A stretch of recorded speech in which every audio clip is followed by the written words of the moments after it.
તો વાપી મહાનગરપાલિકાના હોદ્દેદારોના નામની પણ જાહેરાત થઈ ચૂકી છે અને વાપી મનપાના મેયર તરીકે દક્ષાબેન પટેલની વરણી થઈ, ડેપ્યુટી મેયર તરીકે મિતેશ દેસાઈની વરણી થઈ, તો સ્ટેન્ડિંગ કમિટીના ચેરમેન તરીકે સતીશ પટેલની નિમણૂક થઈ છે.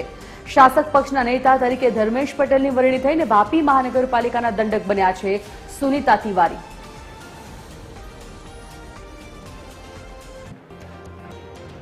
વાપી મહાનગરપાલિકાના મેયર, ડેપ્યુટી મેયર અને સ્ટેન્ડિંગ કમિટીના જે ચેરમેન છે તેની સાથે અન્ય જે મહત્વના પદો છે તેમના નામોની જાહેરાત થઈ ચૂકી છે. આપણે સીધી જ વાત કરીશું દક્ષાબેન પટેલ સાથે. દક્ષાબેનની મેયર પદ તરીકેના નામની જાહેરાત થઈ છે. દક્ષાબેન, પહેલા તો અભિનંદન.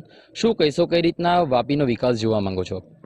વાપીને રસ્તાઓ, ગટર યોજનાઓ, બાંધકામ યોજનાઓ ને આગળ લઈ જશું અમે. બીજા કયા જે મહત્વના કામો છે એને પ્રાધાન્ય આપશો? લોકોને પીવાના સ્વચ્છ પાણી મળી રહે.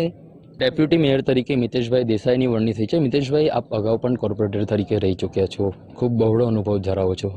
નગરપાલિકા બાદ હવે મહાનગરપાલિકાનો વિકાસ કઈ રીતના જોવા માંગો છો?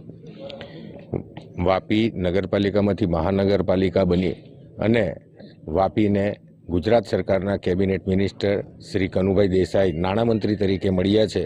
તો વાપી મહાનગરપાલિકાના વિકાસ માટે કોઈ પણ દિવસ પૈસાની કમી આવે એવું કોઈ રહેશે નહીં. અને વાપીની જે રિક્વાયરમેન્ટો છે, જેમ કે અત્યારે અમારા જે મોટા પ્રોજેક્ટો ચાલે છે, ફિલ્ટ્રેશન પ્લાન્ટથી લઈને એક્સપ્રેસ હાઈવે, બુલેટ ટ્રેન, અમારા ઓવરબ્રિજો, અંડરપાસો, એ બધા હોસ્પિટલ, એટલા બધા કામો અત્યારની કન્ડિશનમાં ચાલી રહ્યા છે અને એને અમે ત્વરિત ગતિએ પૂર્ણ કરવા મિનિસ્ટર પોતે જ મહેનત કરી રહ્યા છે. અમારે તો એમના ખાલી સપોર્ટમાં રહેવાનું છે. અને વાપીને અત્યારની કન્ડિશનમાં નજીકના ભવિષ્યમાં પાણીથી તરબોળ કરવા માટે જે અમારો 50 MLDનો પ્લાન્ટ છે ડુંગરાનો, એ નજીકના ભવિષ્યમાં અમે લોકાર્પણ કરવા જઈ રહ્યા છે.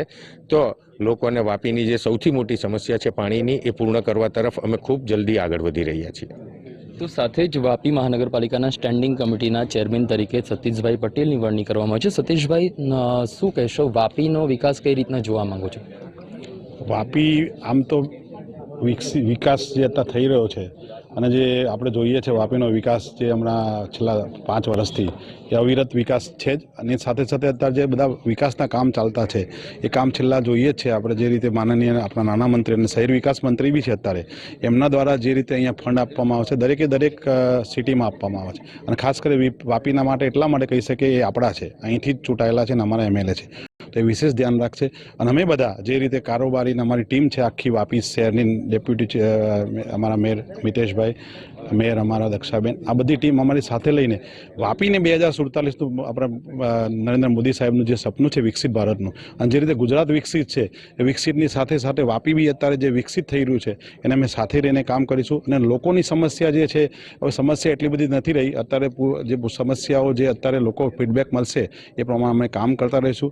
અને વાપીને જે રીતે 2.5 વર્ષનો અમારો ટર્મ છે એ પ્રમાણે અમે વાપીને એકદમ વિકસિત બનાવીને અમે અમારી રીતે અમારા બધા કોર્પોરેટર સાથે રહીને પ્રજાના લક્ષી કામો કરીને અમે કામ આગળ વધારતા રહીશું. નવા જોડાયેલા જે 11 ગામો છે, આમ તો મહાનગરપાલિકા બની ગઈ એટલે 11 ગામ બી અમારામાં થઈ ગયેલા છે. એટલે અમે મહાનગરપાલિકા તરીકે 11 ગામ નહીં કહીએ, અમે આખા વાપી મહાનગરપાલિકાના અમારા બધા જ ગામો જોડાયેલા છે.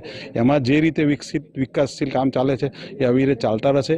અને એમને જે સમસ્યાઓ છે એ સાથે રહીને જે અમારા ત્યાંના કોર્પોરેટર બનેલા છે એમની સાથે ફીડબેક લઈને અમે કામ કરતા રહીશું.